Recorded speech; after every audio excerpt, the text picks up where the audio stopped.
A stone face rose from a dry crater lake, staring into the empty sky. Easter Island exists, but according to everything we know, it shouldn't preserve this many contradictions. Hundreds of giant statues stand across one of Earth's most isolated islands. Some weigh more than airplanes. Most hide buried bodies beneath the soil. One unfinished moai stretches nearly 70 feet across volcanic rock. Then another statue emerged from a dried lake bed during 2023, where no moai should exist at all. Why does every official explanation fail? By the end of this video, you'll understand why Easter Island shattered nearly every theory archaeologists once trusted. The deeper researchers dug, the stranger the island became. The statues never faced the ocean. They watched inland villages instead, as if guarding bloodlines that vanished centuries ago. Ancient roads crossed the island with eerie precision, yet no written language explained who designed them. European sailors described shattered communities surrounded by fallen giants, but survivors still claimed the statues once walked upright across the landscape. Modern experiments proved that story might actually be possible.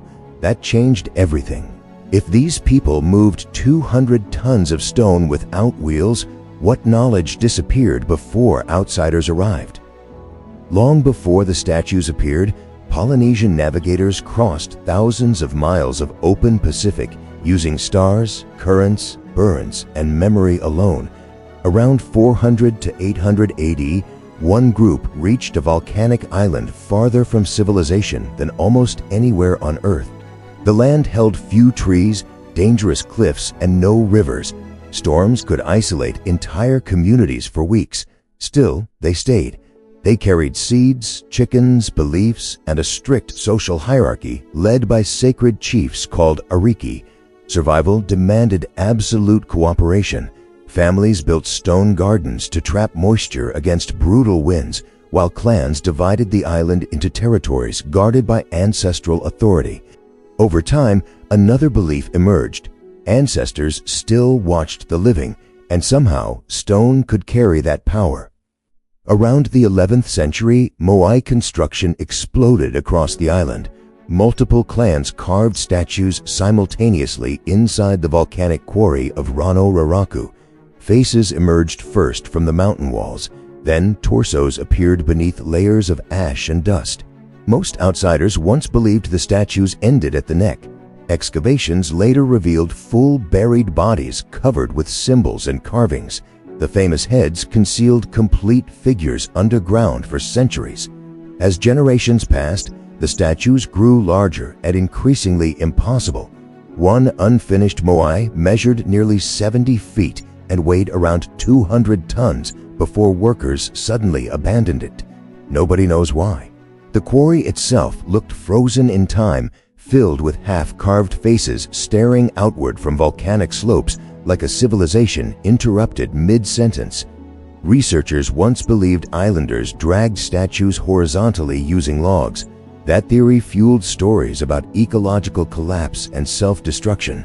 According to the popular narrative, the people destroyed every tree while transporting monuments, triggering their own downfall. But oral traditions described something completely different. Elders insisted the moai walked upright. Historians dismissed the claim for decades. Then modern teams recreated the process using ropes and balance. The statues actually moved forward in a rocking motion. Ancient stories suddenly sounded less mythical and more disturbingly accurate. What other accounts did outsiders reject simply because they sounded impossible? The roads across Easter Island deepened that mystery. Many routes contained subtle slopes that helped upright statues move safely toward ceremonial platforms called ahu. Even stranger, the moai always faced inland. They turned their backs to the ocean and watched over the living instead. Islanders believed spiritual power called mana flowed through ancestral bloodlines into the statues themselves. Coral eyes completed the transformation during sacred ceremonies. Once activated, the moai no longer represented ancestors, they became ancestors. According to oral traditions, Those stone guardians protected the island from chaos. By the 15th century, Easter Island reached its peak complexity. Population estimates climbed toward 15,000 people, while clan rivalries intensified beside growing monument construction. Bigger statues meant greater prestige and spiritual authority. Ceremonial centers expanded around the coastline, while workers continued carving inland. But signs of instability slowly appeared beneath the surface. Soil erosion increased. Food pressure grew during drought periods. Rival clans competed through increasingly massive projects, demanding more labor and coordination. Then the statues started falling. Some collapsed during transport. Others were deliberately destroyed during conflict between rival clans. Something inside the island's social order had begun to fracture. Yet the island did not collapse completely. Instead, society transformed under pressure. Monument construction slowed, while a dangerous new ritual emerged around the ceremonial village of Orongo. That competition became known as the Birdman ritual. Each year, champions climbed deadly cliffs and swam through shark-filled waters toward offshore islets. Their objective sounded simple: retrieve the first egg of a migratory seabird and return alive. But the winner gained sacred political authority for an entire year. Leadership no longer depended entirely on ancestral statues. Easter Island adapted when older systems weakened.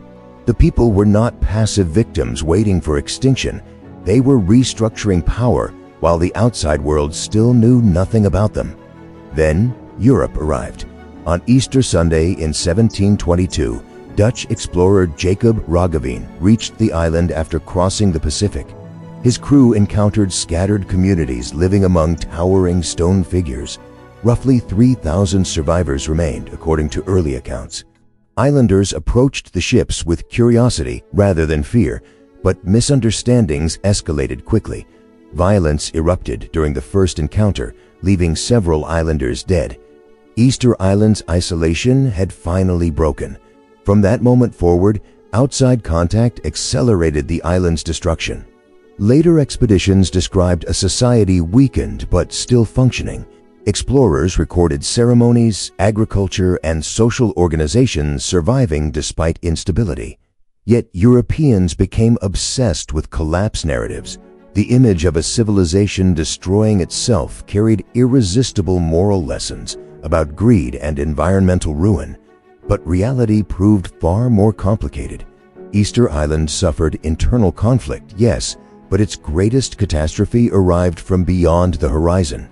During the 19th century, Peruvian slave raids devastated the remaining population. Ships captured hundreds of Rapanui people and forced them into brutal labor systems across South America. Many victims carried sacred cultural knowledge passed through generations. International outrage eventually forced Peru to release survivors, but disease returned with them. Smallpox and tuberculosis tore through communities already shattered by kidnappings. Population numbers collapsed toward near extinction within decades. Families disappeared. Oral histories fragmented. Ceremonial traditions broke apart. That destruction opened the door to cultural plunder. Foreign collectors removed sacred artifacts and transported them into museums across Europe. One famous Moai, called Hoa Hakananaya, disappeared into British possession during the 19th century. Islanders considered it spiritually powerful because of carvings connected to the Birdman cult. Yet it became a museum object displayed thousands of miles from its homeland. That removal triggered a question still unresolved today: who truly owns history once it leaves the land that created it? Chile later annexed Easter Island in 1888 through agreements still debated today. Many Rapanui lost control over their own land while foreign companies transformed huge sections into sheep ranches. Islanders faced movement restrictions inside their homeland for decades. Full political recognition arrived painfully slowly. Yet many Rapanui still described themselves as guardians rather than owners. To them, the land belonged to the ancestors first, and the ancestors still watched through stone eyes. Natural disasters added another layer of instability. In 1960, the strongest earthquake ever recorded struck Chile and triggered a Pacific-wide tsunami. Waves eventually reached Easter Island and damaged coastal ceremonial platforms. Some statues collapsed into the sea. Today, climate models predict severe erosion across important archaeological zones before the end of this century. Entire ceremonial sites may disappear beneath rising water. The irony feels almost cruel. A civilization survived isolation, warfare, disease, slavery, and colonization, yet the ocean itself may erase the remaining evidence. Modern archaeology transformed understanding of the island during recent decades. Excavations revealed advanced agricultural systems and sophisticated water conservation methods hidden beneath volcanic rock mulch. Researchers also discovered many ceremonial platforms aligned with freshwater sources, suggesting the Moai anchored social cooperation around survival itself. Then another revelation changed everything. Excavations around standing statues exposed full torsos buried beneath sediment accumulation. Generations had mistaken complete figures for giant heads alone. If historians misunderstood something so basic for centuries, what else remained hidden beneath the accepted story? The rediscovery of indigenous perspectives changed the conversation again.